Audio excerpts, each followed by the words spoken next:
Heads it is. Mark, okay, you got 15 minutes, 17 if you need a little extra time, and then 10 minutes after that for rebuttal after Mr. Bostic. Mark Sanford.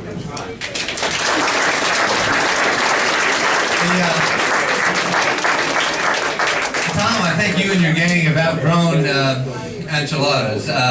It's quite a crowd, and it's a treat to be back. As you know, I have something of a long-standing tradition in coming here in that I kicked off my first run for the governorship here. And so I don't know if that's a good omen or a bad omen, Curtis. We'll figure out tomorrow as to what it means, but it's a treat to be back. And I guess our marching orders were first a couple minutes on sort of background and then go into the why and the what. And I'm going to yield back some of my time so we can go into, I guess, more in-depth conversation on questions that you might have for both Curtis and myself. The first start would be, I was born in Florida, but my formative experiences for me as a young man were here at a farm up in northern Beaufort County. My dad had gotten it before I was born, and he had grown up himself on a farm up in North Carolina and had a big thing on work ethic. And his point was, I can give you boys and one daughter, there were 4 of us, 2 things. I can, provide for an education, and I can teach you how to work. And he kind of overdid the whole work thing at the farm, but that was his big thing. So he basically tortured us every summer at the farm. But looking back on it, some of the best years and best experiences of my life were indeed those summers. So every summer since I was born was there, every Thanksgiving, every Christmas, every Easter. And then tragically he got Lou Gehrig's disease when I was in high school, and they gave him only a little while to live.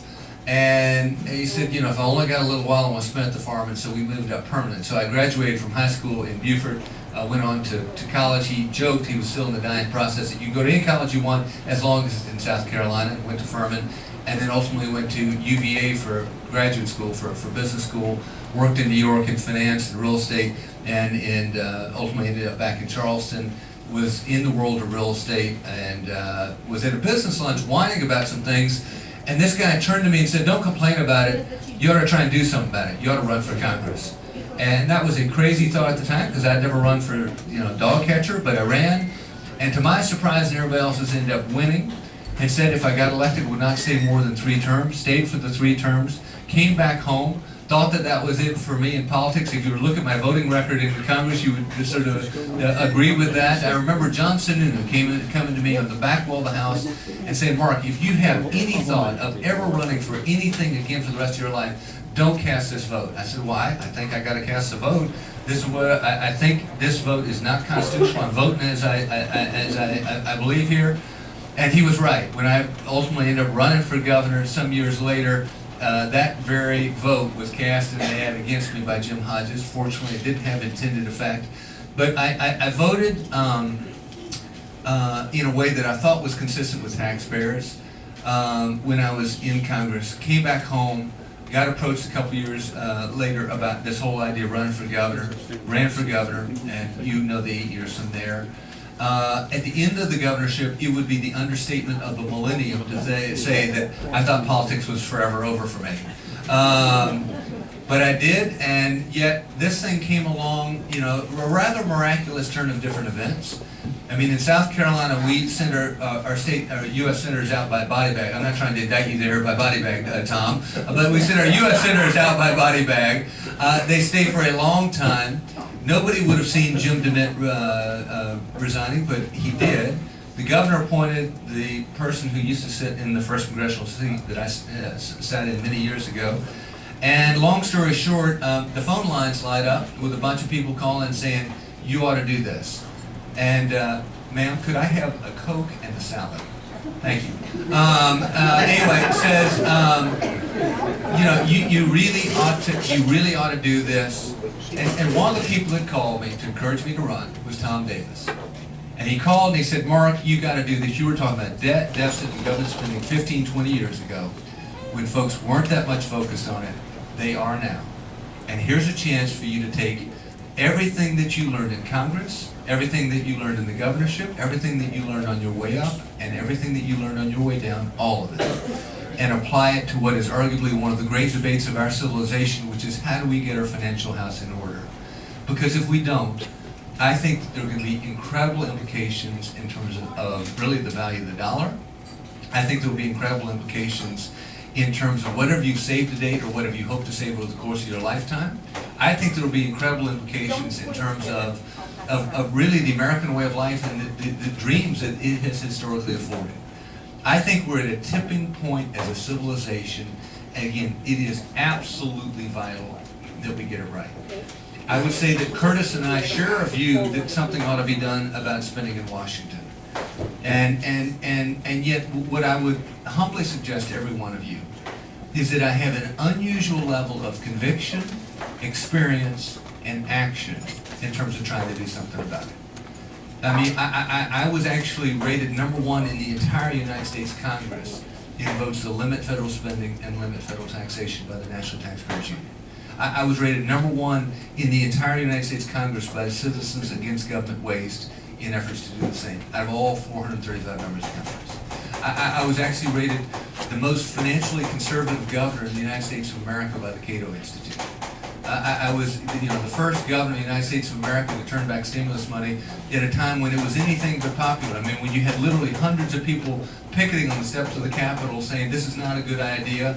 You had, most every editorial writer in the state editorializing saying this is not a good idea. But I said, this is consistent with what I'm hearing from taxpayers across the state, and it may not be a good idea in y'all's viewpoint, but it's a good idea from the standpoint of the taxpayers I talk to on a daily basis. And I think that willingness at times to make a lonely stand, I think is absolutely vital in turning things around in Washington, D.C. Because I think that, simply to go along with the crowd up there could have really, really harmful impacts in terms of protecting your dollar, whether it's in a pocketbook or in a wallet. I would also say it wasn't just about trying to put a brake on spending, which I think is incredibly important. I mean, telling that Admiral Mike Mullen, who's a former chairman of the Joint Chiefs of Staff, when asked, what's the biggest threat to America? He answers, not the Taliban, not what are the Chinese going to do next. He answers, the American debt and deficit. That's the tipping point that we're at. And so I consistently tried to have a real impact there, but we also tried to make the government that we do have more efficient and more effective for every one of the folks that are paying for it. And so we worked together with Republicans, Democrats, folks of all different political persuasions to bring about the first cut to the marginal income tax rate in South Carolina's history. We brought about the largest recurring tax cut in South Carolina history.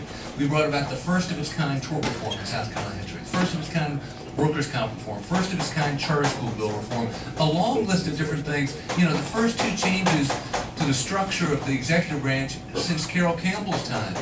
DOT was brought into the governor's cabinet. First change there since 1917. First change to DMV since it had been in operation, but a real world impact in people's lives as wait times went from 66 minutes down to 15 minutes. The point of all that, and I could give you a lot of other merit badges, is simply to say that I do believe government ought to be limited and absolutely have a long list of merit badges on that front in terms of trying to do something about it. But I also believe that the government that you have ought to be more effective. I think that the small businesses are the backbone to job creation in our state. And if you look at each one of the different things that I just talked about, they were all about ultimately bettering the soil condition for business here in South Carolina, whether it's indigenous to this state, or whether it's two kids in a basement starting up a business, or whether it's a major corporation looking from some other part of the country or some other part of the globe to South Carolina. And the net effect of that was more, capital investment, more private investment during those 8 years of the governorship than during any other in South Carolina history. $24 billion of cumulative investment, including the $750 million that went into Boeing up in Charleston. And what we tried to do in pushing that is to say, can we also find balance? Because I think that part of what attracts people to the coast of South Carolina is an unusual and special look and feel, and it's part of our competitive advantage as a reason. And so we work in a free enterprise, private market concept in terms of trying to protect land through a conservation bank, leveraging private dollars. And we saw more land set aside than during any other in South Carolina history, because we said, part of the goose that lays the golden egg in South Carolina is the look and feel of our state in our region relative to a lot of other places. They may go great grain out in Kansas, but I wouldn't want to go vacation there, and I wouldn't want to go retire there. Nothing against Kansas. That is not what people say about the coast of South Carolina. And so I think that, you know, being sensitive to not only pushing for more in the way of economic development, more in the way of growth, more in the way of economic opportunity, but combining that so that people might have some of the boyhood experiences that I had with my brothers and my sister, the Tom Sawyer and Huck Finn adventures in the woods and waters and low country, so that they could get glimpses of what I think is attractive and kept so many of y'all here, I think is equally important as well. I could go down a lot of different things that I'd love to discuss. I see you looking at your watch. It's never a good sign. Okay, so here's what I'll do. Are we supposed to throw it open to questions now? How does that work? Later. Well, in other words, I'd love to be conversational, and so that's a snapshot of sort of my background, of where I've come from politically, and I guess the only part I'd add to that would be, where would I go? I would say past is prologue. Let me add two different things. One, I would say, you know, one of the elephants in the room is my implosion. Everybody knows about it, but I would say, and this goes straight back to the Easter message of yesterday, for those of you who come from the Christian faith, and for those of you who come from no faith or a different faith, you may have a different way of expressing it. But the Easter message that I believe in is fundamentally one of redemption. It is one of second chances. And that, you know, our minister gave a spectacular sermon last Sunday about, do the events of your life refine or define your life? And for some people, with all due respect to some of the media, or at times political foes, they will say an event is going to define your life. And yet what a lot of folks, old-timers, folks I've known over the course of my life, or folks I've gotten to know more recently, said, you know, Mark, I'm not going to define you by any one event. I'm going to look at the whole of your life. And I'm not going to judge you on your worst day any more than I'll judge you on your best day. I'm going to look at the whole of your 20 years in politics and where you came from, and were you consistent in terms of trying to watch out for my wallet or my pocketbook or make government more effective. I'm going to look at that. I'm going to look at the total of your 52 years as a member of this community and make my judgments accordingly. And if people will judge me based on that, I think we have a very realistic shot not only of pulling off tomorrow, but also pulling off a month from now. I'd like to address that. And the other thing I'd like to address is where I would go going forward, and I would say past is very much prologue. I think that, you know, I can't emphasize enough how important it is that we turn this spending thing around. The Congressional Budget Office number showed that between now and just 12 years from now, in just 12 years, we're only going to have enough money at a federal level to pay for interest and entitlements and nothing else. And so we can have a long conversation about sequester and trying to trim down government by 2%. We can have a long conversation about, you know, a lot of different things, but they're all immaterial at the end of the day to this spending cliff that we're about to go off that will have unbelievable consequences. I mean, look at what's happening in Cyprus right now, where people's bank accounts are being frozen and in essence stolen from. That's a movie. I mean, if you believe in Dickens' movie of, you know, Christmas past, present, and one to come, that is a snapshot of what could come right here in the United States if we don't watch out. And so, indeed, I'll go back to where I began, which is Tom's suggestion of, Maura, here's a chance for you to take all that you learned in Congress, the governorship, your way up, your way down, all of it, and apply it to what I think is an incredibly important consideration and conundrum in Washington, D.C., which is how we get our financial house in order. And with that, I would yield back the balance of my time, Mr. Chairman, and open up for any questions. And I would do this. I would say, I can't miss the obvious, which is I would appreciate your vote and your consideration tomorrow. It would be an honor to represent you in the United States Congress. Thank you very much. Thank you very much. Anytime. Thank you very much. Next is 17 minutes, Mr. Bostic.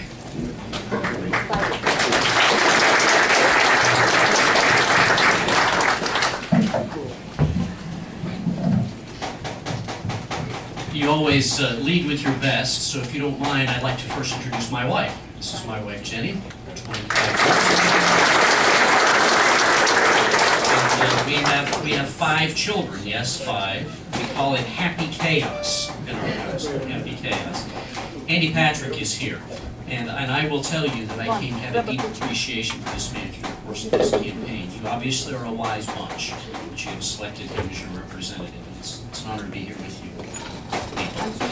And this is a, yeah, that's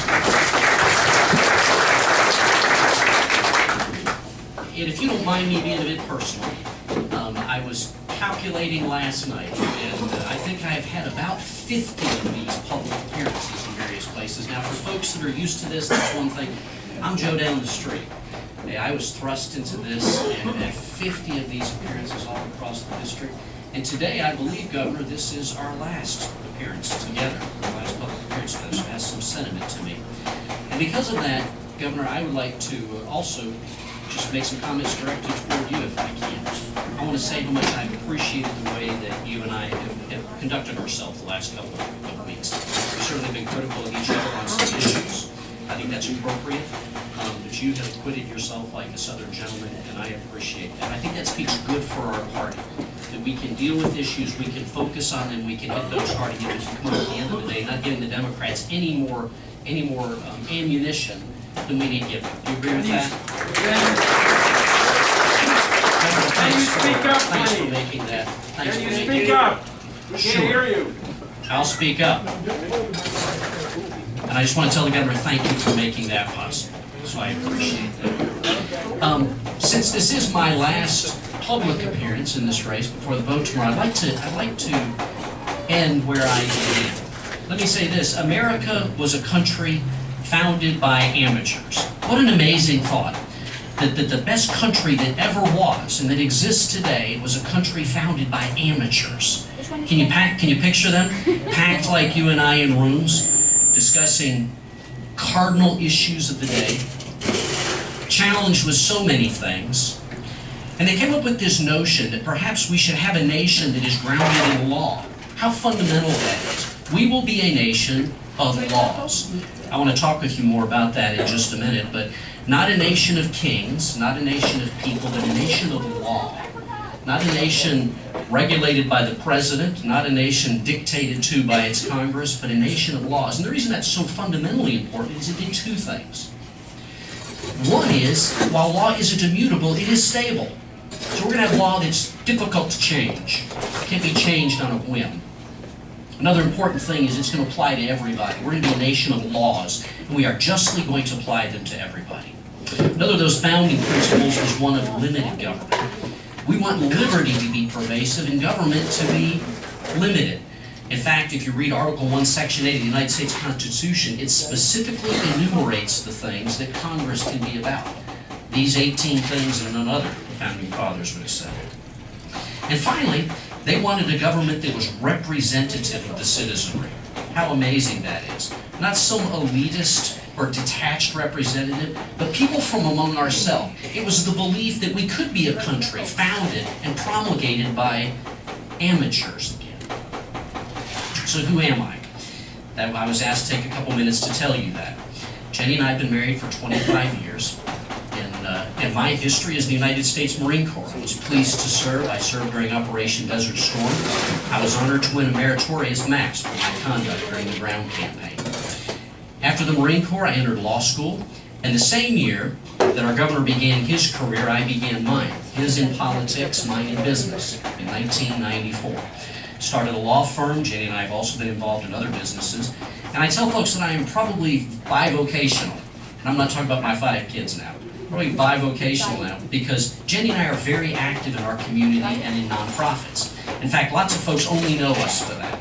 Jenny and I founded an organization called Remember. We do work in 6 countries around the world. We have 2 orphanages in Burma with about 100 kids in those. So we're bivocational. I practice law to feed my habit of being involved in nonprofits. We also run Peaceful Way, which is a day retreat facility that we offer for nonprofits in our community. Because Jenny and I both grew up in small town America, involved with kind of small town things.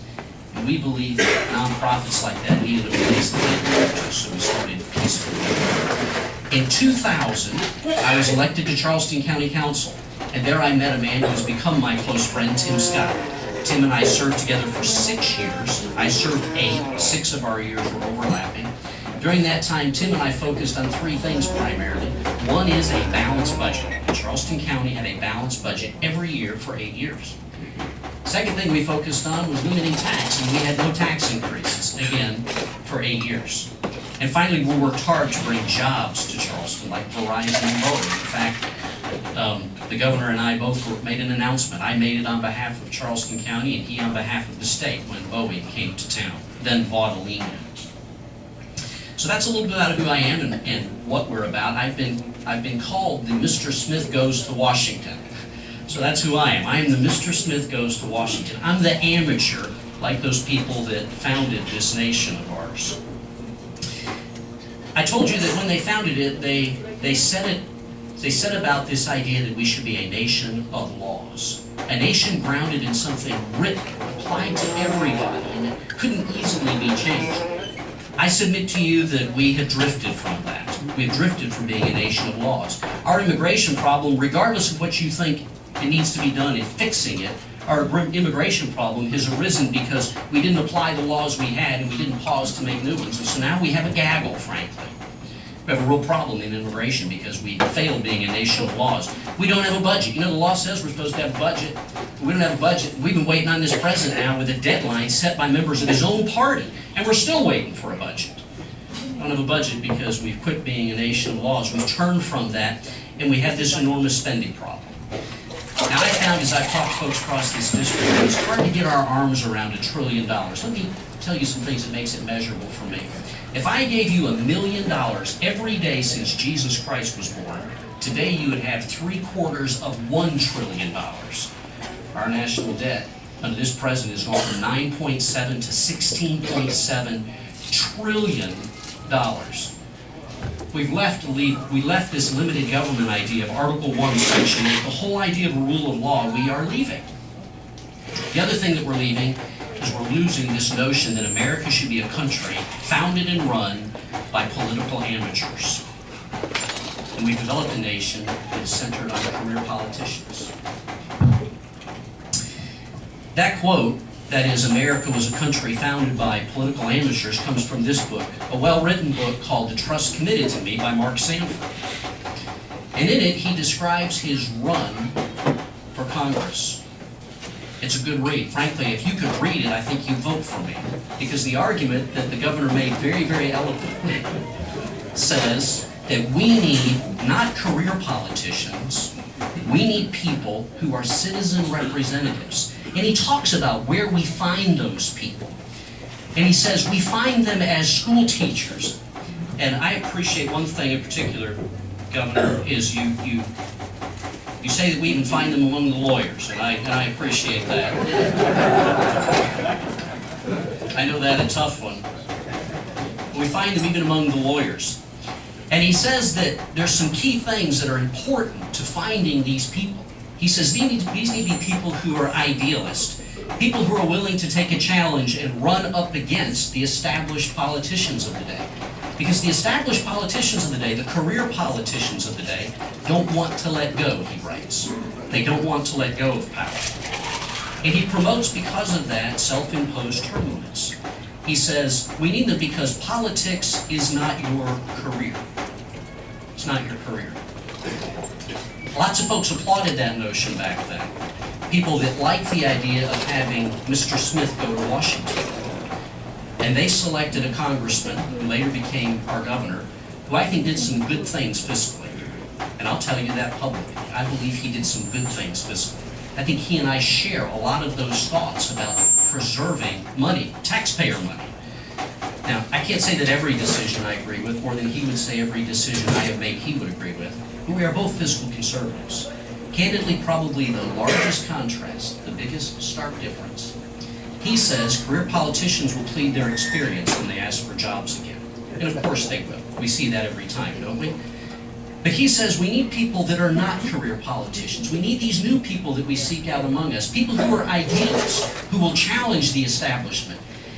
And finding himself to be one of them, he said this: by pledging to serve no more than 3 terms in Congress, everyone, including my family, knew how long I was going to stay in politics. How long I was going to stay in politics. Because people find it hard to go back home and resume careers. In 1994, I started my career, the only career that I will ever have, my career of starting businesses, being engaged in nonprofits. I am not looking for a career. I'm not looking for just something else to do. I have a great life. I'm not just looking for somewhere to go. I want to do for you what I believe has been illustrative of the balance of my life, and that is I want to bring to you a service. I want to serve you. I want to be one of you. I want to be the guy that pumps gas at Costco, his wife you might see at the produce aisle. I want to be somebody that is like you, not a career politician. I am thankful, again, for those that have taken a stand physically for our nation. But there is something that is just systemically energizing about this idea that someone in the House of Representatives can be a Mr. Smith Goes to Washington, can be one of us, and do a good job. That list of accolades that the governor just recited for you, he got when Congress was the first place that he went. Tim Scott sat in a seat beside me on Charleston County Council, then went on to be a great congressman, and will be even a better senator. Tim was a Mr. Smith Goes to Washington. I'm going to ask you to believe in me. I'm going to ask you to let me do that, to represent you in service to you, not as a career, but as your servant. I humbly and respectfully ask for your vote. Thank you very much, Mr. Buffett. Again, Governor Sanford, 10 minutes for whatever you wish to say.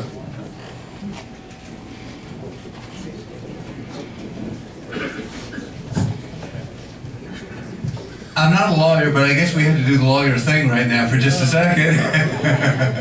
And I guess that involves count and counterpoint. And I would respectfully say a couple different things. To say that I didn't expect to be standing here, as I mentioned just a moment ago, would be the understatement of my life. I thought politics was forever over for me for all the obvious reasons. And yet life does have a lot of different turns and twists, some of which you see coming, some of which you don't. But what I think is important, going to his point of politics, which is what is your frame of reference, what is your mindset in being there? And if I was to be dubbed a career politician, then I must have had a death wish.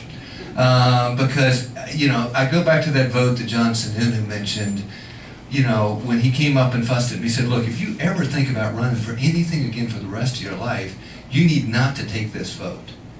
And yet I took that vote, as I did take so many others that I thought were consistent, not in any way in advancing my time in Washington, D.C., but in advancing the taxpayer perspective and interest. Thomas Jefferson spent 34 years of his life in public policy. I've never heard Thomas Jefferson called a career politician. I went to the University of Virginia. I guess all of us who go to the University of Virginia at some level, come to very much admire that man and what he stood for. But he was just like every one of us in this room. He was a man who believed deeply in his country, cared deeply about this country, as did so many other founding fathers, and yet engaged in and out and in and out. He would be in, and then he would be back at Monticello, and then he would be involved. He ended up ambassador to France, and then he would be back. He had different chapters of his life that intersected simply because he cared so much about this country. And so I would say, and I would never put myself anywhere near that sphere, but if there is such a thing as being or dreaming about being a statesman, that is what I have indeed dreamed of and pushed toward during my time in office. And so I think it's important, two different things. One is, the reason I believe in term limits, and would resubscribe them to myself again, should I make it, is that I think that term limits change the beta, if you will, of a given political decision. beta is the correlation of an individual stock to the larger stock market at large, the risk. And so if you view something as impacting the next 30 years of your life in politics, there's a whole lot of fear and trepidation about it. I don't know if I'm going to take that vote. I might upset a bunch of folks back home, and therefore that would, quote, ruin my career, and so I can't take that vote. And one of the beauties of self-imposed term limits that I did put on my place is talked about in that very book of 6 years when I went off